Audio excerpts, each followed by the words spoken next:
Welcome to The Explainer. Today, we're getting into something that's, it's literally the foundation of everything. Our economies, our societies. We're talking about the rules of the ground. So let's jump right in. It's a question we probably don't ask ourselves enough. When you say you own a piece of land, what are you really saying?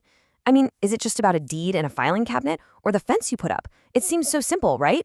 But the answer, well, it's way more complex than you'd think. And that answer is wrapped up in this massive, ancient system. It's called land tenure.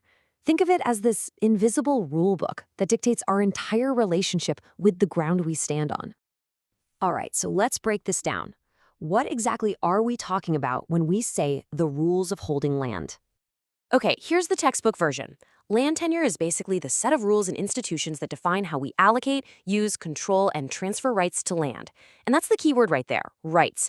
It's not so much about owning the physical dirt, but owning a whole bundle of rights connected to that dirt. And if you want to get to the real root of it, the word itself is a huge clue.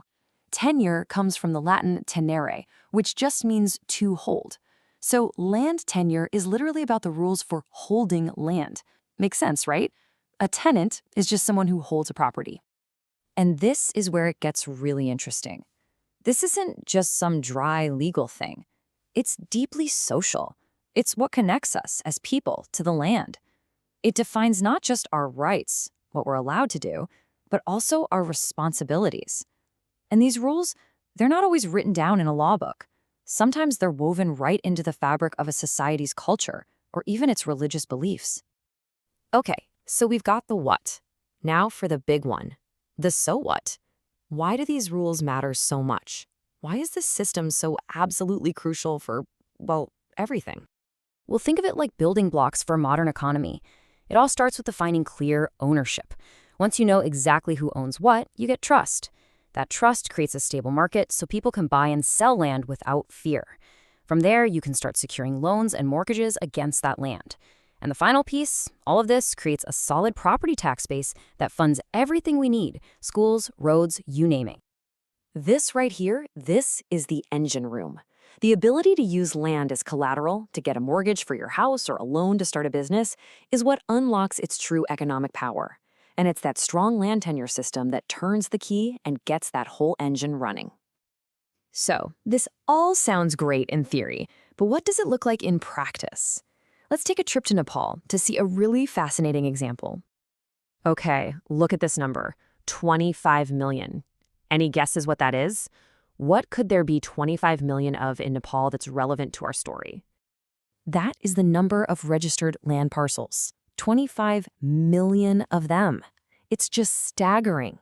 It shows this incredible, deep commitment to creating a super detailed, comprehensive map of land ownership for the whole country. And their system is incredibly methodical. All the land is divided up into these parcels, and each one gets its own unique ID. But here's the real kicker, the part you have to remember. A piece of land doesn't even legally exist until it's registered. And if you sell it or transfer it, that has to be registered too, or it's not valid. A simple rule, but it creates this amazing level of clarity and security. So let's zoom out again. Seeing a system like Nepal's in action really helps you see the big picture, right? Land tenure isn't just some administrative system. It's truly the foundation of a stable society. I mean, the difference is just night and day. On one side, without formal tenure, you've got total uncertainty, constant potential for conflict, and nobody wants to invest. But on the other side, you have security, stable markets, access to credit, all the building blocks you need for the public services we all depend on. So, what's the big takeaway? Land tenure is so much more than just a technical term buried in a law book. It's one of the core pillars holding up everything, from your own personal ability to build wealth to the stability of an entire country. And that leaves me with one final question for you to think about. We live in a world that's becoming more and more digital, right? We've got digital assets, blockchain, even virtual worlds. So how do these ancient rules for holding land need to change? What does tenure even mean in the 21st century and beyond? Something to chew on. Thanks for joining me.